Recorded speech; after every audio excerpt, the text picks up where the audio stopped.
I told everyone about the hookup. Every detail, every breathless moment, every single thing that happened in that Miami hotel room. That confession is why nobody grasps what I actually did. They call me a cheater, a bride who couldn't wait to sabotage her own wedding. The label fits but misses the entire point. Jake isn't just calling off the engagement, he's filing for full divorce. We were supposed to get married next spring. The paperwork lists our secret courthouse date from 3 months ago. My mother won't speak to me. My maid of honor returned her dress. My entire life has become a cautionary tale, and everyone has the moral completely wrong. The truth is so much more specific and so much crueler than anyone imagines. I need you to understand exactly how I orchestrated my own destruction, because it started long before that bachelorette party. 6 months ago, Jake and I stood in front of a tired-looking judge in a beige courtroom and became legally married. It was supposed to be a practical decision. His student loans were coming due, and my health insurance was better. We'd have our real wedding in May. This was just paperwork. We swore our parents to secrecy, told our friends we were still engaged. It felt like a smart, adult choice at the time, not the first lie in what would become a mosaic of them. Our relationship had developed hairline fractures by then. Jake was working 80-hour weeks at the law firm, and I was traveling constantly for my PR clients. Intimacy had become another item on our to-do list, one we kept rescheduling. The distance felt physical even when we shared a bed. I started questioning whether we'd lost our spark, or just grown into people who shouldn't be married. My maid of honor Sarah noticed first. At my engagement dinner, our fake engagement, I should say, she pulled me aside and asked if I was sure about Jake. "You seem checked out," she whispered while everyone else laughed at the best man's toast. I brushed her off, blamed work stress, but her words landed like a seed in soil that was already too fertile. The bachelorette party was supposed to fix everything. 10 girls, 3 nights in Miami, a chance to remember who I was before I became half of a struggling partnership. Sarah planned every detail, from the pink sashes to the cocktail crawl. The first night, she toasted to one last weekend of freedom, and I laughed harder than I had in months. The sound felt foreign in my throat. The second night is when I met him. Sarah had booked us a table at this club where the walls pulsed with neon, and the bass made conversation impossible. I was 4 tequila shots past my limit, dancing on a platform in my bride tank top when he appeared at the edge of our group. Dark hair, tan skin, a smile that said he knew exactly how to read a room. Sarah tried to shoo him away, but I grabbed his hand and spun him toward me. "I'm a married woman," I shouted over the music, testing how the words sounded in a place where nothing felt real. He leaned in close, his breath warm against my ear. "Me too, that makes us safe." Safe. That word became my permission slip. We danced for 3 songs, then 5, then I lost count. Sarah appeared at my elbow, holding out water, but I waved her away. "I'm fine," I insisted, though my vision had developed a pleasant blur. "He's just a friend." Another lie, this one liquid and easy. When he asked if I wanted to see the view from his hotel, the very same hotel where my entire party was staying, I said yes without consulting the part of my brain that knew better. The elevator ride up felt like a movie, the kind where the heroine makes a catastrophic choice but you understand why. He was from Seattle, worked in tech, was in Miami for a conference. His name was David, but I told him to call me D. No personal details, no last names, just this suspended moment outside real life. His room was 2 floors above mine. The view was indeed spectacular, all glittering ocean and neon strip, but I don't remember looking at it for more than 10 seconds before his mouth was on mine. The kiss tasted like coconut, rum, and recklessness. I should have left then, should have blamed the alcohol and sprinted for the elevator, but I didn't. Instead, I let him unhook my bridesmaid tank top and lead me to the bed. The entire encounter lasted maybe 20 minutes, fast, urgent, and utterly disconnected from who I was back home. After, I lay in the dark and felt nothing. No guilt, no shame, just an empty space where emotion should have been. That emptiness terrified me more than the act itself. So I did what I always do when I'm scared.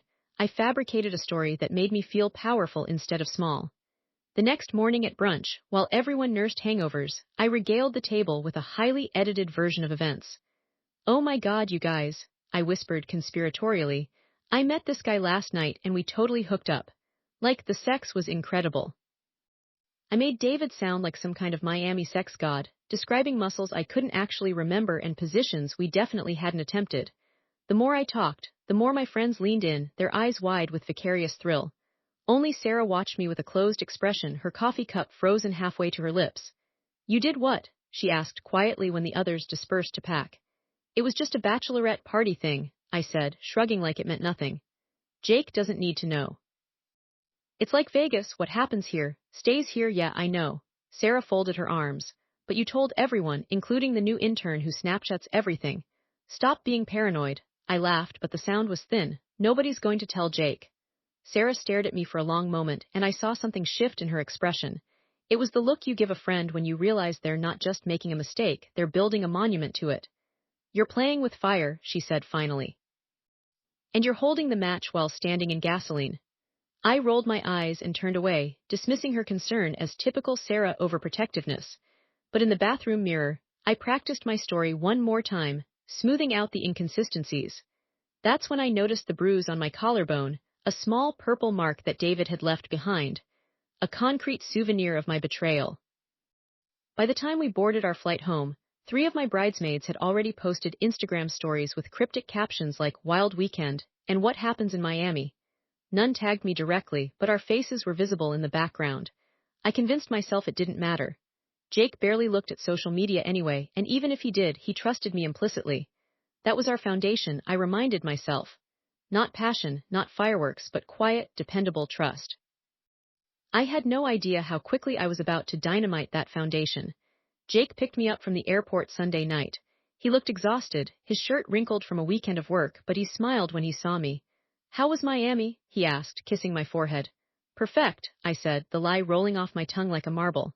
Just what I needed. Sarah went overboard with the penis straws, but otherwise it was pretty low-key. I emphasized low-key, knowing the word would reassure him. He hated drama, preferred quiet nights with his case files and takeout. He nodded, already checking his phone. Good, I've got a brutal week ahead. That Morrison case is eating me alive. I exhaled as we drove, certain I'd gotten away with it. The bruise on my collarbone was covered by a scarf I'd bought at the airport. My phone held no evidence. I'd deleted David's number, the texts, everything. I'd been thorough. But thorough wasn't the same thing as smart. Monday morning, I was back at my desk, pitching a tech startup to a lifestyle blogger when my phone buzzed. It was a text from an unknown number. Forgot to give you this. Attached was a photo of me and David at the club, his hand on my waist, my face tilted up toward his in unmistakable invitation. The timestamp was 2:47 a.m., the night of the hookup. I deleted it immediately, my hands shaking. David must have got my number from one of the other girls, or from a business card I'd stupidly given him. I couldn't remember much from that night, clearly. Then came the second text, don't worry, I'm not a creep. Just thought you might want it. Also, I'm in town next week for work, drinks. I didn't respond. I blocked the number, cleared my recent calls, and checked my email 5 times in 10 minutes to make sure I hadn't accidentally copied him on any client correspondence. Paranoia crawled under my skin like an itch I couldn't scratch. That evening, Jake came home late, his expression unreadable. We need to talk, he said, loosening his tie in a way that seemed aggressive rather than tired. My heart stopped. Okay, I managed. About what? About us, about how distant we've been. He sat on the edge of our bed, not looking at me. I know the wedding planning is stressful, but we can't keep going like this. We're roommates with a joint bank account. Leaf flooded through me so intensely I almost laughed. This wasn't about Miami. This was our normal, boring, fixable problems. I know, I said, sitting beside him. I've felt it too. Maybe we should do couples counseling, he nodded slowly. Maybe we should just try harder. He finally turned to face me, his eyes searching. Is there anything else going on, anything you want to tell me? No, I said, the word coming out clear and confident. Just work stress, and the distance. That's all? He kissed me then, a gentle, familiar press of lips that tasted like apologies neither of us were actually saying. I kissed back, trying to remember how to mean it. Later, while he showered, I pulled out my laptop and drafted an email to a divorce lawyer. Not for me for information, just in case. I told myself it was smart planning, the same way the courthouse marriage had been smart planning. I was protecting myself, building insurance against a disaster I was simultaneously creating.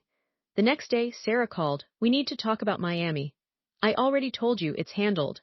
I was walking to a client meeting, my heels clicking against the sidewalk. Jake doesn't know, won't know, everyone's forgotten about it. Katie posted a TikTok, Sarah said flatly. A recap of the weekend. You're in the background of half the clips, dancing with that guy. It's got 12,000 views. My blood turned to ice. What? It's up, has been since yesterday. She tagged it Bach Party and Miami Nights. I texted her to take it down, but you know Katie, she's obsessed with her follower count. She says it's good content.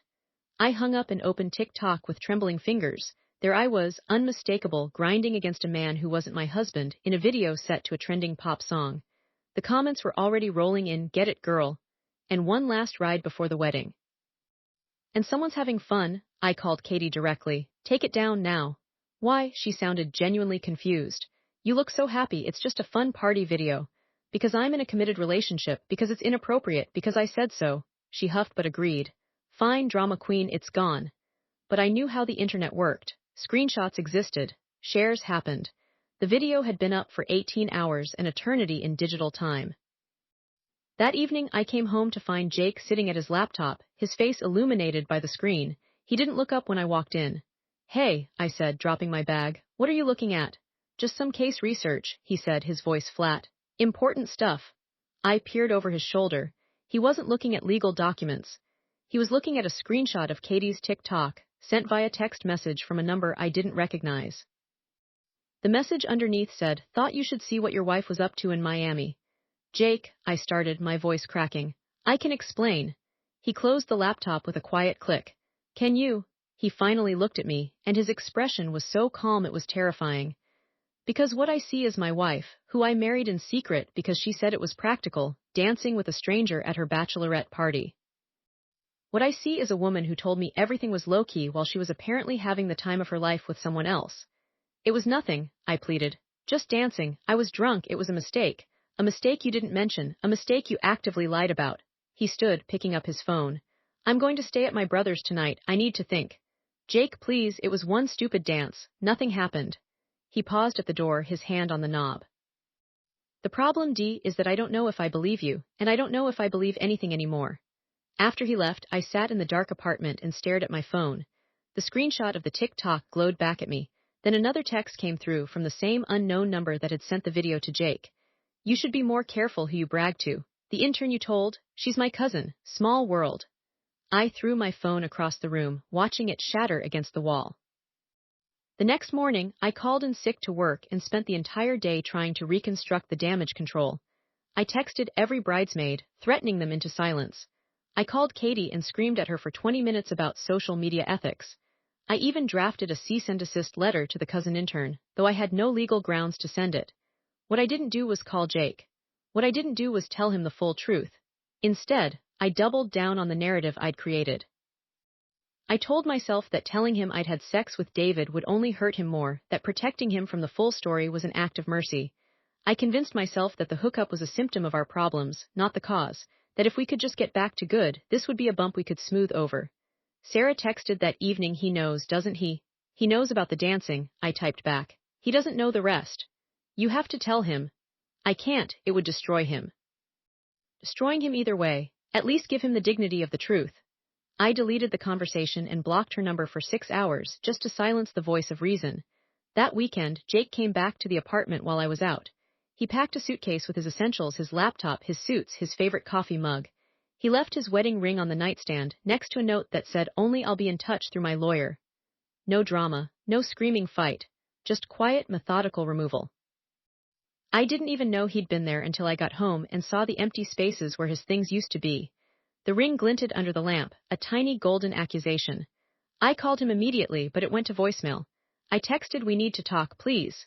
He responded 2 hours later, my lawyer will contact you Tuesday. Please don't reach out before then. Lawyer. The word was so final, so cold. I realized then that while I'd been frantically trying to manage the narrative, Jake had been quietly building his exit strategy. He'd known about the hookup for longer than I'd thought. He'd just been waiting for the right moment to leave. Monday, I went to work, my stomach a knot of anxiety. I couldn't focus on client calls. I kept refreshing my email, waiting for the legal threat that felt inevitable. Instead, at 3 p.m., I got a text from David. Hey, so this is weird, but I think my wife might have contacted your husband. She found our texts on my phone. I'm really sorry. Our texts. The ones I'd deleted from my phone, the ones that lived in the cloud, the ones he'd kept. I locked myself in the office bathroom and threw up. Tuesday morning, the email arrived. Not from Jake, but from a law firm specializing in family law. The subject line was simple: divorce proceedings. The body was brief. Please find attached the petition for dissolution of marriage filed by Jacob M. Your response is required within 30 days. I opened the attachment with trembling fingers. There it was, in black and white. No-fault divorce, irreconcilable differences. But on the last page, in the section for additional notes, Jake had written, petitioner requests full disclosure of all marital assets and communications, including but not limited to electronic correspondence and social media activity from the date of marriage to present. He knew everything. The final line of the email read, Mr. M has requested that all future communication be conducted through legal counsel. Please direct any questions to this office. I called the lawyer immediately, but they wouldn't speak to me without my own representation. I was a client to them, but not their client. I was the problem they were being paid to eliminate. That evening, I sat in my apartment, the apartment that was now solely in my name, according to the paperwork, and opened a bottle of wine. I drank until the edges of everything blurred, then I did the one thing I hadn't let myself do. I looked at Jake's social media. He'd posted nothing since Miami. No photos, no status updates, no cryptic song lyrics. His profile picture was still from our courthouse wedding day, the two of us grinning at the camera, holding up our certificate. The irony made me want to scream. In a moment of drunken courage, I created a fake Instagram account and followed his brother, then his best friend, then his cousin. I scrolled through their recent posts, looking for glimpses of him. There he was in the background of a barbecue photo, looking thinner, his smile not quite reaching his eyes. There he was in a group shot from a baseball game, his left hand conspicuously bare. The comments on his brother's post told me everything. Good to see you out again, man, and stay strong, and better days ahead. His support system was rallying. Mine was disintegrating. Sarah returned her bridesmaid dress via mail, no note attached. My mother left a voicemail saying she was disappointed in the choices I'd made and needed space.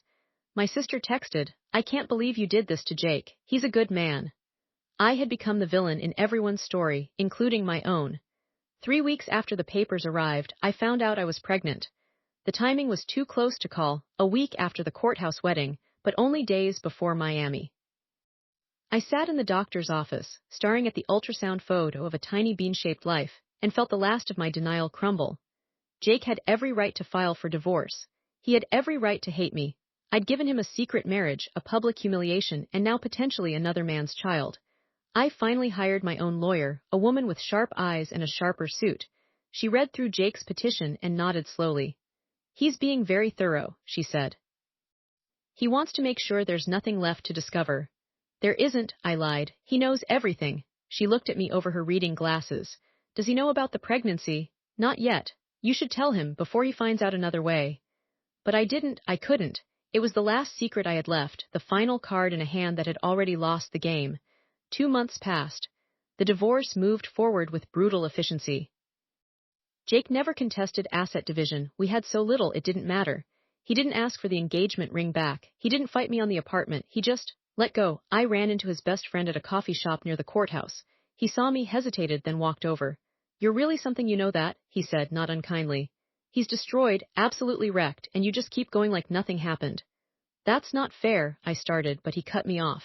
You're right. None of this is fair. He loved you. He trusted you. He married you in secret because you asked him to, and you rewarded that by cheating on him and bragging about it to a room full of people. So don't talk to me about fair. He walked away, and I stood there, the words hitting like physical blows. The day the divorce was finalized, I was 6 months pregnant. I didn't go to the courthouse. My lawyer handled everything. Jake didn't go either. He signed remotely, his digital signature appearing on the decree like a ghost. That night I posted a photo to my private Instagram, just my hand holding the ultrasound picture, no caption. I don't know why I did it. Maybe I wanted someone to know I was still here, still existing in the wreckage. Sarah saw it. She texted, is it his? I don't know, I typed back, and for the first time I was completely honest. You need to tell him, both of them. But Jake had moved on. His brother posted a photo last week, Jake at dinner with a woman I'd never seen before, both of them laughing, his hand resting on the small of her back.